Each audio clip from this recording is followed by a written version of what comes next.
After a very ominous Bahrain Grand Prix, there's still a lot of hope for teams like Ferrari and Mercedes and McLaren. Teams that were all hindered by certain problems and a lot more upgrades to come to the car, which some announced, and more hope on the horizon for teams to actually catch Max Verstappen in that Red Bull. We're going to go over some data today, talk about the cars, upgrades that are coming, and what really hindered these teams in our opening Grand Prix. Because the Bahrain Grand Prix didn't really show the real pace of some of these cars, mainly talking about Ferrari and Mercedes. If you guys enjoy the videos, I'd love if you guys give it a like, and if you're new here, subscribe. It'd mean a lot for me. I mean, the channel is growing at an incredible rate, and I'm very thankful to have you guys around and watching the video. So stick around. Let's get started with this Ferrari and Mercedes video. I wanted to briefly go over the McLaren because people have mentioned in my comments they want me to talk about it and why Bahrain was kind of a issue for them. Now this car has improved, and I talked about it in the last video from strengths and weaknesses. I hope you guys actually check that out because I go over every single team there, what they're really good at and what they're bad at. With the McLaren car, this track was never going to suit them. They've had really bad races in 22 and 23, and this track was never going to go according to plan, but much better than that of before. The same problem that hinders them in 2023 is the same problem that hinders them in 24. It's that slow speed cornering, especially the last turn. That was really killing Lando, and even in an interview with Oscar, he asked him how was that last corner, because they knew the car was not performing well there at all. Now with Ferrari, it's a different case here. The Ferrari car has been upgraded in many aspects, and they already have an upgrade coming for the Jeddah Grand Prix, bringing a new rear wing to help with even more top speed. This car is already pretty strong on top speed, and cars like the Haas actually show you that top speed with the Ferrari engine is very easily attainable. Hulk hitting a 335, and in the race, Sainz hit a 332 as his top maximum speed. Now this was a very fast speed, faster than that of Perez, who both had DRS. Now, this doesn't go off of how much fuel was in the car when they hit these top speeds.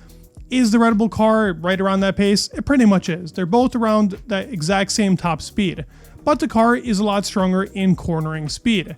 They had an issue that arose. For Charles Leclerc in specific, it was very notable, but the same issue was on Carlos Sainz. Both the drivers had the issue, and according to sources and data collected, they say for Charles in specific, from the first to the 25th-ish lap, the car was losing 0.6 per lap. Now, this is the actual potential pace in the SF24. And if we go off of data from Formula Data Analysis, who actually does a beautiful job of getting the race pace data, and I think is the most accurate to what the race was, Sainz was 0.47 off of Verstappen. Now, let's keep in mind, Verstappen was coasting for most of this race, Perez was keeping it under control, but so was every other driver when they realize they can't really catch a car. It's kind of the normal here, so let's say that Verstappen is realistically probably like 0.6 ahead of the Ferrari car. Leclerc was 0.7 behind. So you take down the 0.6, that was potentially hindering his race for the first 25 laps, and you realistically got Leclerc in second place and about 3 to 4 tenths behind on Max Verstappen's pace, on a track that's notoriously great for the Red Bull car, at least in these new regulations. Same for Sainz, he was managing the problem a lot better. Let's say he goes 2 or 3 tenths down, you pretty much got a 2 and a 3 on the podium with Max Verstappen. The car was much better than it showed. The braking problem is a big issue, and Ferrari talks about just having a clean race weekend. This has been a constant issue with them. The reliability has always been something that's hindered this team from the new regulations, but it was a problem even before. The car's engine is very easy to blow up, and other issues with the car like the brake ducts not being either too big or the brake temperature spiking too much from not being able to compromise too much drag being put in the front of the car or not properly making those brake ducts big enough. And also electronic problems have been a problem. In 23 we saw that. Hopefully we don't see that same trend in 24. He had a literal penalty in the second race, which was yet again showing you the incompetence from Ferrari when it comes to building a stable but reliable car. Much more is still to be shown if you're really losing 6 to 7 tenths on a track that is very important on tire wear. Plus, with all those lockups, the tires just made it even worse for them. And the way you take certain corners will slow you down. They were losing a lot of time. This Ferrari car is much closer, and Bahrain really showed off how bad it can really go if problems occur against this beautiful RB20. Now, the Mercedes car W15 had some issues of itself. It was plagued by cooling issues on the car because they chose the wrong bodywork after having a whole entire testing period and practice session. Now, yet again, this kind of shows me that kind of incompetence from the Mercedes squad, but it shows that the potential is there. Hamilton even talked about saying, I thought we were going to be closer to the Red Bulls, but Hamilton and Russell both had this issue. It was an issue with engine cooling. He even makes a joke later on in the interview saying, the only thing good about this car is the reliability. Now, we know Hamilton and his joking attitude, and really the Mercedes squad when it comes to, they're pretty blunt honest when it comes to the car being bad or not. There wasn't really any bad reports. Yes, Toto did say he's in a different galaxy. Honestly, Max Verstappen is, at the moment, especially looking at all the plagued issues here from every single team. Putting on those cooling vents that actually didn't help the car out, the layout on the cooling package should have been done differently to optimize the cooling for the engine. This hindered the car, meaning the car was too hot. Literally from lap 2, Russell had to manage the issue. It isn't said on how long Hamilton had to really go upon the issue, but we saw off of pace that Russell and Hamilton were about the same. Now looking at this graph again, you can see that it's about a 0.85, 0.87 difference, about almost 9/10 of difference.